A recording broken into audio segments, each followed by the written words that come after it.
Imagine a flash of light brighter than the sun. In an instant, air ignites into fire. Buildings collapse like paper, and a shockwave races through the city faster than a jet. All of this occurs before most people even hear the explosion. Today, we'll journey through the first 10 seconds after a nuclear bomb detonates, second by second. Some visuals in this video are scientific simulations created to explain the physics, while others are archival images sourced from official public records and research institutions. Let's begin. At a millionth of a second, the moment of detonation, a nuclear chain reaction starts. Inside the bomb, uranium or plutonium atoms split in a process called fission. Each split releases staggering amounts of heat, radiation, and more neutrons. This reaction happens millions of times in less than a microsecond. Temperatures soar to tens of millions of degrees, far hotter than the sun's core. In this instant, the bomb itself vaporizes, transforming into a massive sphere of plasma. Within a thousandth of a second, an enormous fireball forms. This fireball consists of superheated air, vaporized bomb material, and ionized plasma. In a mere millisecond, it could expand to hundreds of meters across, depending on the weapon's size. After 1/10 of a second, the fireball reaches its peak temperature. It shines brighter than the sun itself. The heat radiates outward at light speed. Anyone looking directly at it could suffer instant blindness.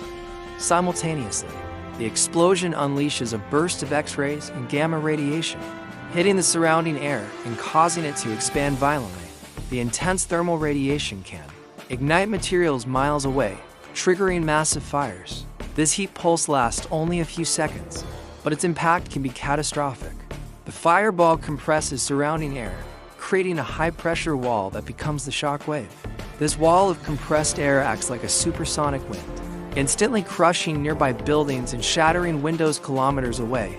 People near the explosion can be violently thrown through the air. The shockwave causes most structural damage in nuclear blast, but the explosion is still growing. The shockwave travels outward in concentric circles. This rapid expansion is what creates the blast wave. By the 1 second mark, the blast wave is racing outward. At around 3 seconds, the fireball expands both upward and outward. Hot air rises rapidly, pulling nearby air along. This rising column begins to form initially red or reddish-brown clouds. Meanwhile, the blast wave continues its rapid expansion, flattening buildings several kilometers away. By now, the explosion is visible from tens of kilometers away, but the most recognizable part is just starting to take shape. After 10 seconds, the explosion reaches a staggering scale. For a large nuclear weapon, the fireball can stretch over 1.7 kilometers across, while the shockwave races several miles from ground zero. In these first 10 seconds, the fireball releases most of its thermal energy. The hot gas continues to rise, beginning to form the familiar mushroom cloud. Debris and vaporized material are pulled upward, with radioactive particles destined to fall back to Earth as nuclear fallout. It's astounding to consider the energy released in a nuclear explosion.